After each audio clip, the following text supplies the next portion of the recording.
I still remember that night as if it just happened yesterday. The clubhouse lights were glowing, and the neighborhood looked perfect from the outside. Freshly painted fences, grass trimmed to the inch, cars parked in straight lines as if the whole world was a picture frame. But when she walked in, everything shattered. She was small, her clothes torn at the edges. Her shoes looked like they had walked 1,000 miles without rest. Her hair was messy, hiding most of her face, and in her trembling hands, she carried a piece of cardboard. The letters were uneven, written in black marker, but I could still read them clearly. "Can I play for food?" The board president was standing right there, holding her coffee cup like she owned the world. She looked at the girl, then at us, and laughed, not a kind laugh, not even a nervous one. It was the kind of laugh that cuts through skin, sharp and cruel. The other board members joined in, some even rolled their eyes, and one whispered loud enough for everyone to hear, "This is a neighborhood, not a charity show." But I couldn't laugh, I couldn't even breathe for a moment because something about her silence felt louder than their voices. She didn't shout. She didn't beg. She just stood there, waiting. Her eyes peeked out from behind the hair, and when they met mine, I froze. There was hunger in them. Yes, but also fire. A strange fire. The kind that makes you believe there's more than what you're seeing. I looked at the piano in the corner of the clubhouse lobby. Old, dusty. Used only for Christmas carols once a year. Nobody cared about it anymore, and then I looked back at her. She didn't point at the food table, she didn't stretch her hand for money, she only pointed at that piano. And said in a soft voice I will never forget, "If I play, can I eat?" The president smirked, sipped her coffee, and said, "This isn't a circus. Take your drama somewhere else." The room filled with laughter again, phones came out. Neighbors began recording as if this was some street show. It felt ugly. Disgusting. But nobody stopped it, nobody. Except me, I don't know why. But my feet moved before my mind could think. I walked closer to her and stood in front of the board. "What harm can it do?"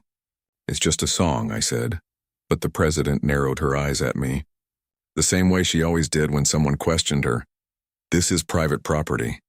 Rules are rules. If we let one, we'll have dozens of beggars here tomorrow." The girl lowered her eyes. Her hands shook as if she was ready to give up. And that moment, something inside me snapped because in this neighborhood of rules, perfection, and cold smiles, we had forgotten what humanity looked like. And this girl was standing here to remind us. I turned back to her and whispered, "Play." She hesitated. The room grew tense. Everyone leaned closer with their phones, waiting to mock, waiting to laugh again, but she walked slowly to the piano, every step heavy.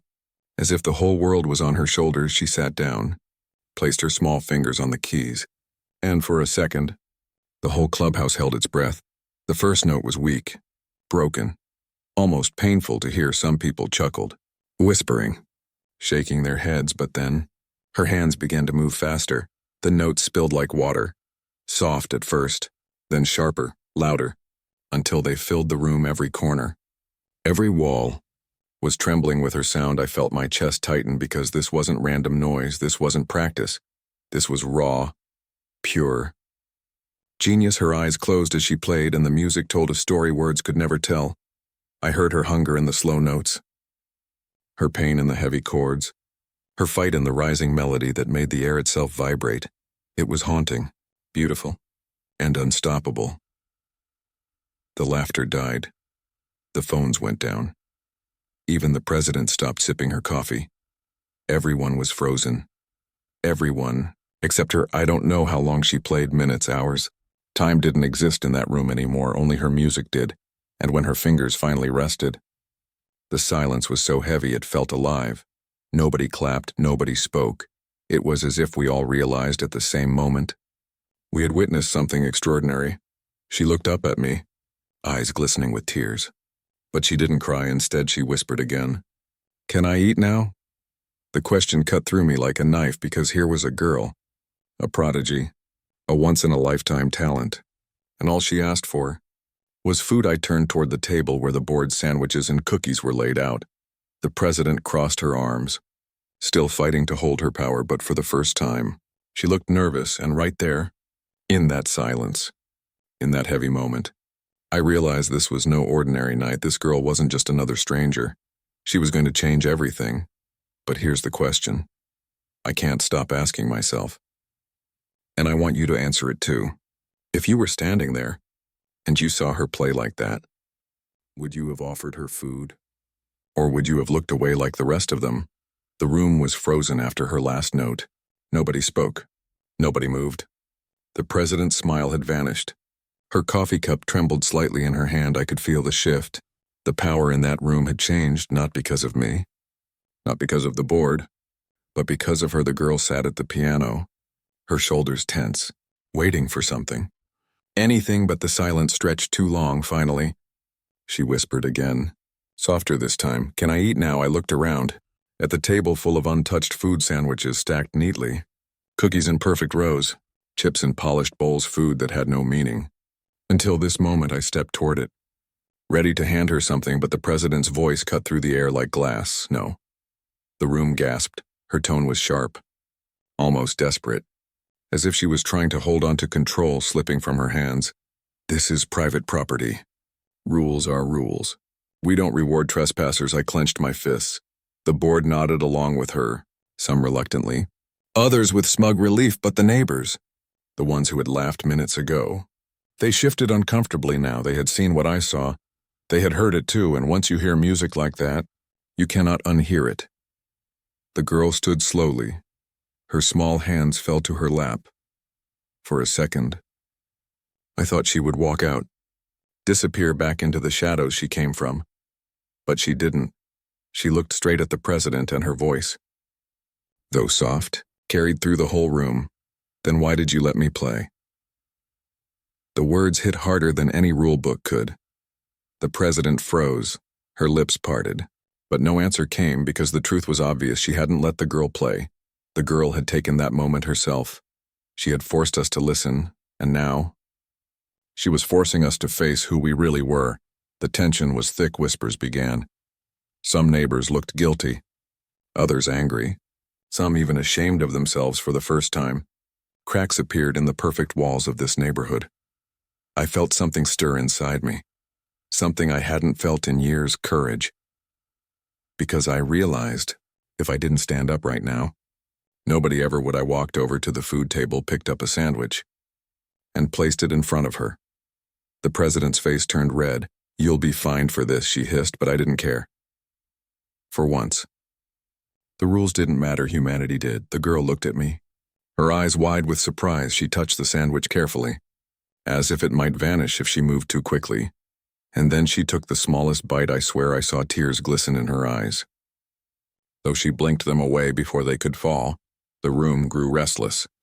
Neighbors shifted, exchanged looks, and then one by one, they began to move toward the table. A cookie here, a drink there, small offerings placed in front of her.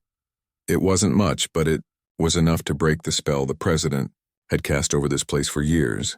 The president slammed her cup down on the counter. "This is out of order," she barked. "This is my neighborhood.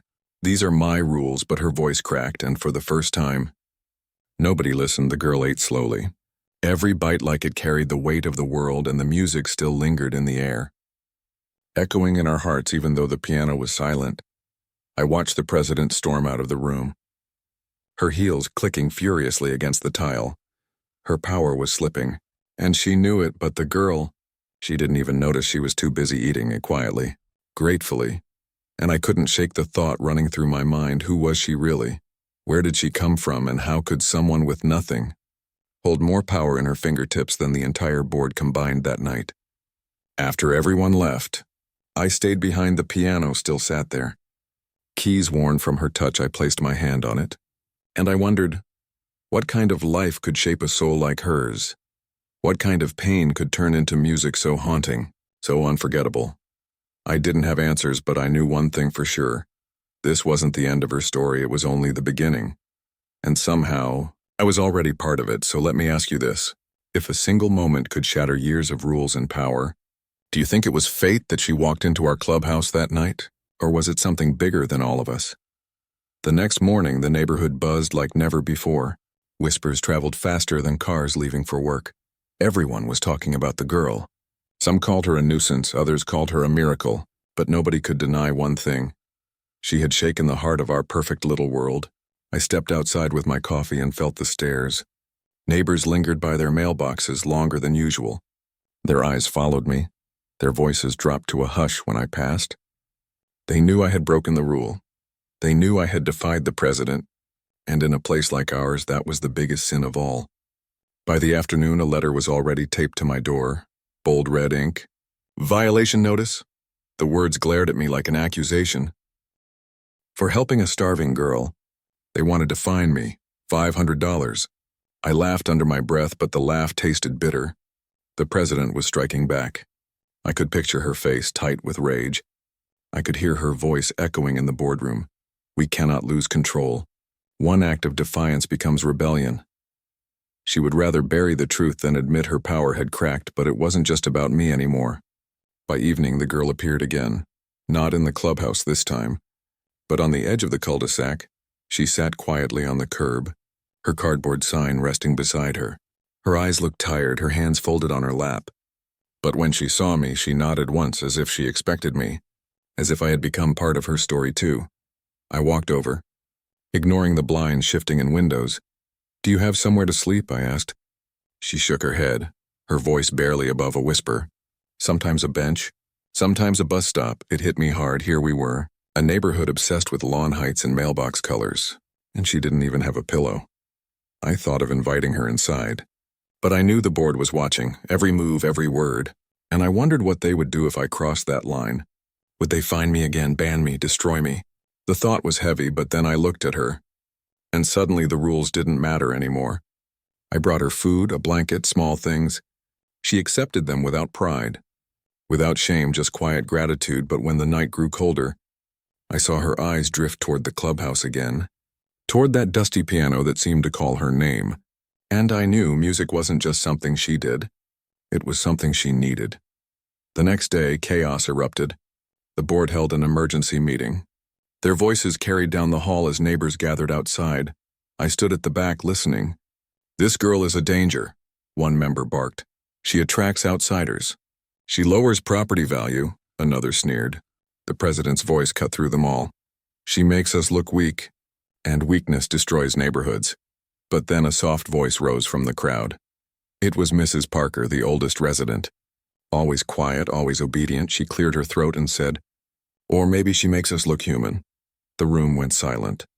The president's glare could have burned holes through stone, but it was too late. The cracks were widening. That night the girl returned again. This time, she walked straight to the clubhouse doors. Locked, of course, but she pressed her hands against the glass. Her reflection mingled with the piano inside, and I swear in that moment, she looked like she belonged there more than any of us ever did. I wanted to unlock it for her, but I hesitated. Fear clutched at me. What would the board do if I let her in? Would they destroy me, throw me out, ruin my life? But then another thought hit me harder. What would happen to her if I didn't? So here's my question for you. If you were standing there with the keys in your hand, would you risk everything for her music? Or would you walk away and let the rules win? That night I barely slept. The keys were still in my pocket, their cold weight pressing against me like a reminder. Every time I closed my eyes, I saw her face. Those eyes staring through the glass at the piano. It wasn't just music for her. It was survival. And for me, it was a test. Would I stand up against the rules or hide behind them? By morning, the decision was made for me. The HOA president had moved faster than I imagined. She printed flyers and slipped them under every door in the neighborhood. Bold letters at the top screamed, "Danger to our community." Below it, a photo of the girl captured secretly while she sat on the sidewalk with her sign, and under that, in sharp words, "Loitering, trespassing, disturbing peace, lowering property values, immediate removal required." I stood on my porch holding the flyer, my hands trembling with anger.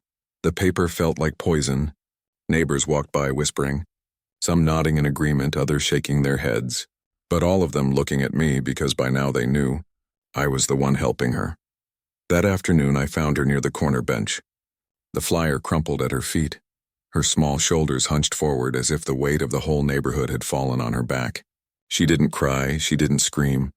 She just stared at the ground, silent, and that silence hurt more than anything. I sat beside her, Don't let them break you, I whispered. Her voice came out soft, tired, but unbroken. I don't care about their houses or their rules. I just want to play. Those words struck something inside me. The simplicity, the honesty. While the rest of us obsessed over lawns and fences, she carried only one dream: music. And it was the one thing they wanted to take away. That night I made my choice.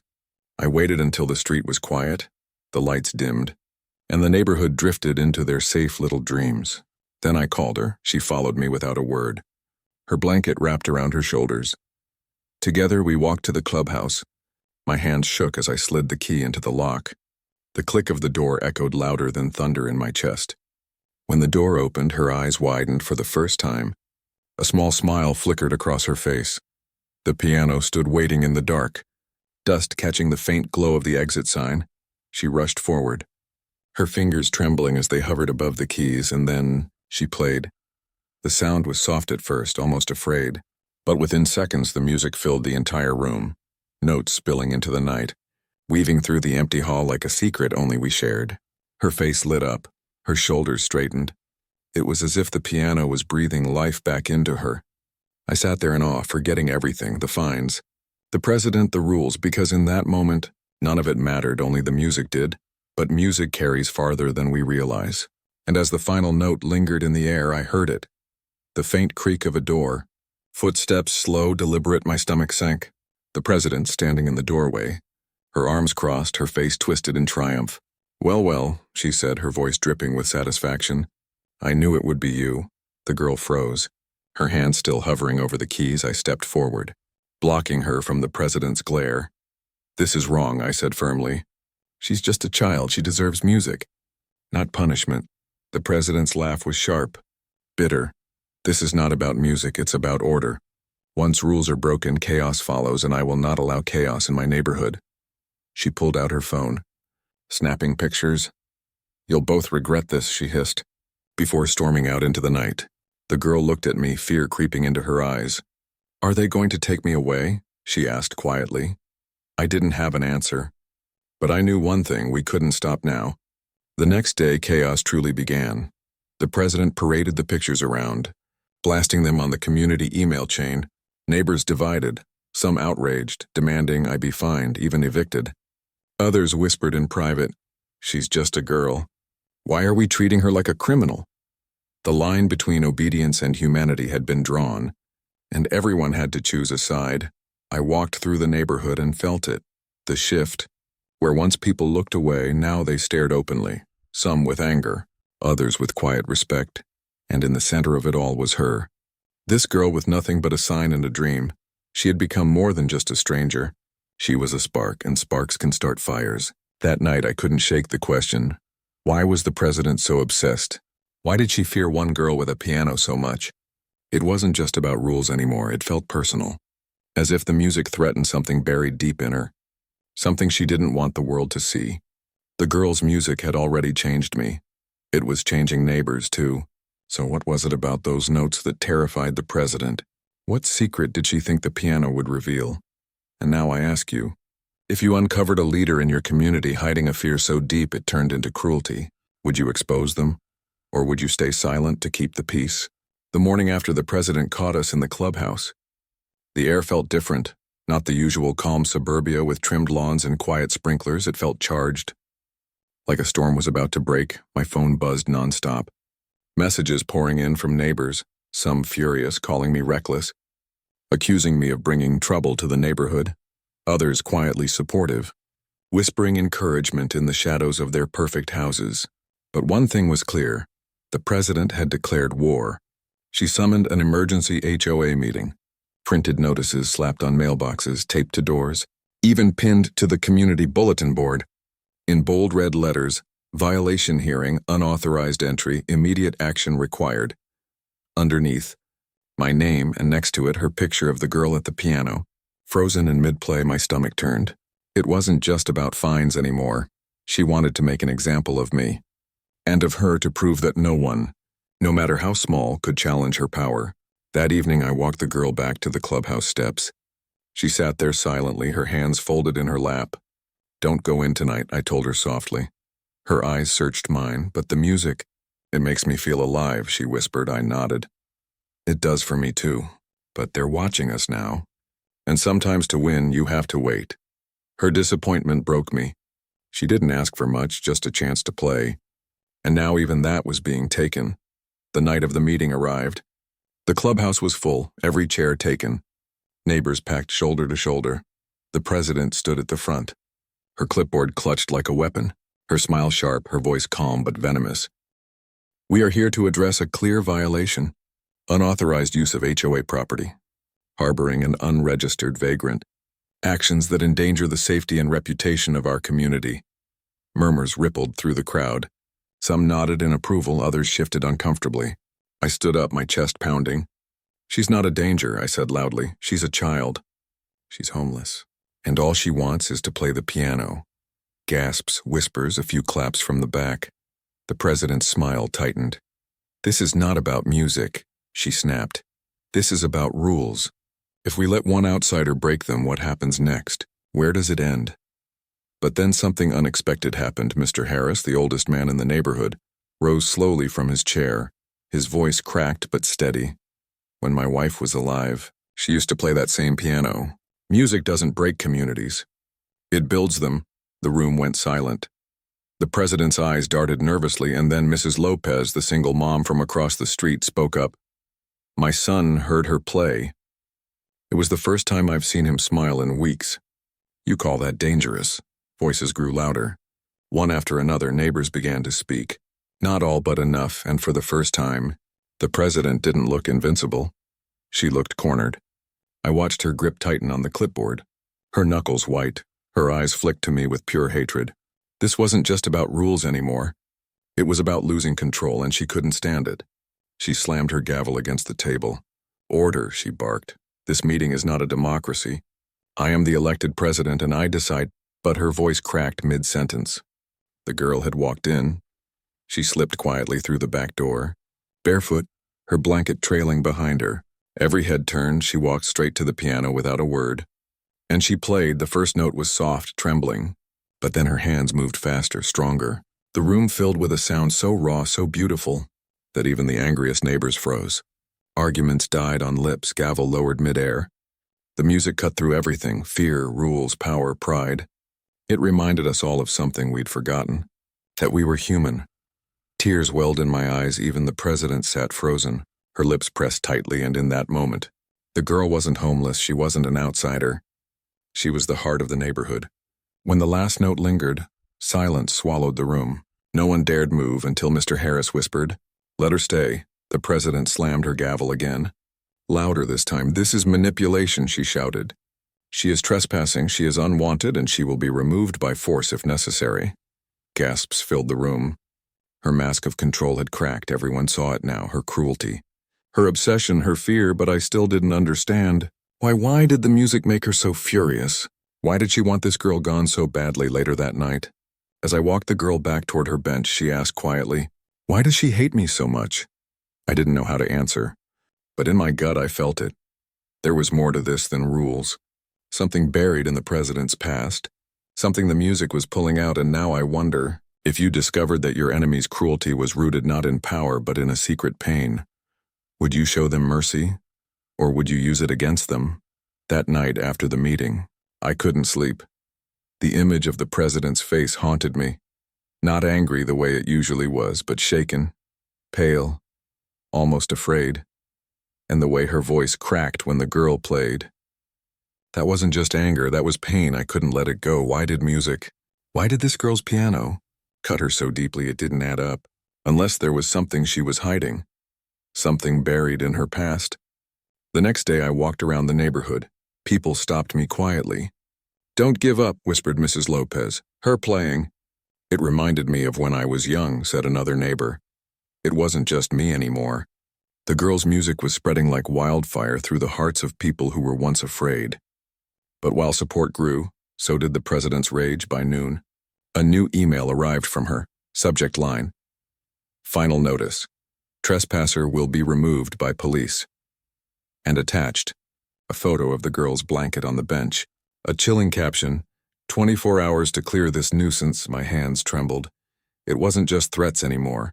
She was ready to use force, and once police got involved, I knew the story would not end gently. I had to find answers before it was too late. So that evening I drove to the county records office. If she had a past, maybe the papers would show it. Hours passed, old files, faded ink, and then I found it, a name that matched hers, attached to a news clipping nearly 20 years old. The headline froze me in place. Local teen pianist dies in tragic accident. Sister survives. The picture was grainy but clear enough. Two young girls sitting at a piano, one smiling, the other looking serious. The serious one was her, the HOA president. The smiling one was gone. My chest tightened. The accident report said the sister, her sister, was playing in a recital. A fire broke out in the hall. The pianist never made it out. But the older sister survived since then. Silence. It all made sense now. The piano wasn't just an instrument to her, it was a wound, a ghost she never wanted to face again. And when she saw the homeless girl play, it ripped that wound open. But here was the cruel irony. Instead of healing through music, she chose to kill it. Instead of honoring her sister's memory, she tried to erase it. And now, she was willing to destroy a child to keep that pain buried. The next day I found her. She was at the clubhouse. Clipboard in hand as always, I walked up slowly. "Why didn't you ever tell anyone?" I asked quietly. She froze, her eyes narrowed. "Tell anyone what?" I held up the newspaper clipping. Her face drained of color. For a moment she looked human, fragile, but then the mask returned. "That has nothing to do with this," she snapped. "This is about rules, not the past." I leaned closer. "No, this is about you. And you're punishing her because you never forgave yourself." Her hand shook as she snatched the clipping away. "Leave this alone," she hissed. "If you say one word of this to the neighbors, I'll destroy you." I should have stopped, but I couldn't because behind that mask I saw it again. Fear. She was terrified of being exposed, not just as cruel, but as broken. That evening, the girl sat by the piano again, her fingers tracing the keys softly. She looked at me. "Why is she like this?" she asked. I swallowed hard. She lost someone she loved. A long time ago, and she never forgave herself. The girl nodded slowly, her eyes sad. "Then maybe I should play for her," she whispered. My heart skipped. Play for her? Could that heal her? Or would it break everything beyond repair? The next HOA gathering was set for Friday night. The president planned to make her final move. Police involvement, the notice read. But as the neighbors filled the clubhouse again, the girl stepped forward, no blanket, no sign, just herself. And she sat at the piano. The president stood up. "No. Stop this at once," she shouted.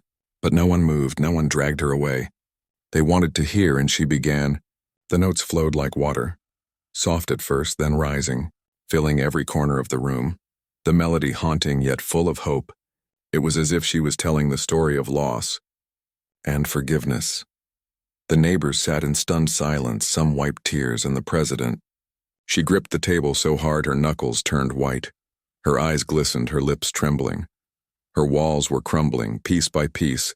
The final note hung in the air. And in that silence, something broke. The president turned and stormed out of the clubhouse. Slamming the door behind her, gasps filled the room, whispers followed. "She couldn't face it," someone muttered. "She's hiding something," another said. I knew the truth now, but the question burned inside me. Should I reveal her past to everyone? Expose the secret that explains her cruelty? Or should I let her carry that pain alone? And now I ask you, if you held the key to your enemy's deepest wound, would you use it to bring justice, or would you stay silent and hope for mercy? The night after the girl played at the HOA gathering, silence hung over the neighborhood like fog. No one watered their lawns, no one trimmed their hedges. They whispered behind closed doors, wondering what would happen next. The president had stormed out, but her absence spoke louder than any speech. I knew it wasn't over. She wouldn't back down. Not after losing control in front of everyone. And sure enough, the next morning an email arrived. Mandatory HOA tribunal. Conduct hearing. She wanted an official vote. A trial, and she wanted me gone. The clubhouse was full again that night. But this time the air was thicker. Neighbors leaned forward in their chairs. Some eager, some anxious. Everyone waiting to see how it would end. The president walked in last. Her heels clicking against the polished floor. Her hair perfect. Her clipboard clutched like a shield, but her eyes betrayed her. Red, tired, unsteady. She slammed the gavel. "This meeting is called to order," she announced, and her voice cracked ever so slightly. She began her speech. Cold, sharp words, unauthorized entry, harboring a vagrant, disruption of community order, violation of HOA statutes. Her accusations echoed across the room, but for the first time, the neighbors didn't look convinced, they looked tired of her, tired of rules that choked them, tired of fear. When she finished, I stood. I didn't have notes. No clipboard, no gavel, just the truth. "She calls this about rules," I said, my voice steady, "but it's about something else. It's about one girl with a gift this community tried to destroy, but when you heard her music, you didn't feel chaos, you felt peace, you felt alive. And isn't that what a neighborhood should be?" Murmurs spread. Heads nodded, I could see it in their eyes, they agreed. But the president's jaw clenched. Her fingers dug into the clipboard, and then I saw it, a tear sliding down her cheek before she could stop it. She slammed the gavel again. "Enough!" she shouted. "You don't know what music cost me. You don't know what it took from me." The room froze. Her words slipped out before she could catch them. And I knew this was the moment. The secret couldn't stay buried any longer. I stepped forward slowly. "Tell them," I whispered. "Tell them what really drives you." She shook her head, trembling, but the neighbors leaned closer, their curiosity stronger than fear. And finally she broke. "My sister," she whispered. "She was the pianist, she was everything. And the night of her recital, the fire took her and left me with nothing but silence." Gasps filled the room. The neighbors looked at her with shock, but not anger. "Not yet, only sorrow." Her voice cracked further. "Every note I hear reminds me of her. Every sound pulls me back to that night. And I can't bear it, so I built walls, rules, anything to keep the music away." The girl, who had been sitting quietly in the back, stood up then, her small voice carried across the hall. "I'm not your sister, but I can play for her." The president froze, her lips parted, and for the first time, she didn't look like the enemy, she looked lost. Like a child who had been carrying grief too heavy for too long. The girl walked to the piano, she sat down and she played. Not loud, not triumphant, but soft, gentle, like a lullaby. A song for someone who was missed, a song for healing. The president's knees gave out. She sank into a chair, covering her face, sobs shaking her body. The neighbors sat in silence. Not judgment, but respect. When the last note faded, the girl whispered, "That wasn't chaos. That was love." No one spoke for a long moment. And then Mr. Harris stood, his voice steady. "I move that this child is no trespasser. She is a guest of this community. And she is welcome here." Applause erupted. The gavel lay forgotten on the table. The president didn't object, she couldn't, her walls were gone. And though she never said the words, her silence was surrender. That night the girl didn't sleep on the bench. Mrs. Lopez offered her couch. Others brought blankets, food, clothes. For the first time, she wasn't alone, she belonged, and me. I walked home under the quiet glow of porch lights, thinking of how fragile rules are compared to hearts and how one girl with nothing gave us back everything we had lost. But the question still lingers. Justice was found, yes, but at what cost? The president's power was broken, but so was her soul. So I leave you with this. If someone's cruelty comes not from hatred but from grief, do we punish them or do we forgive?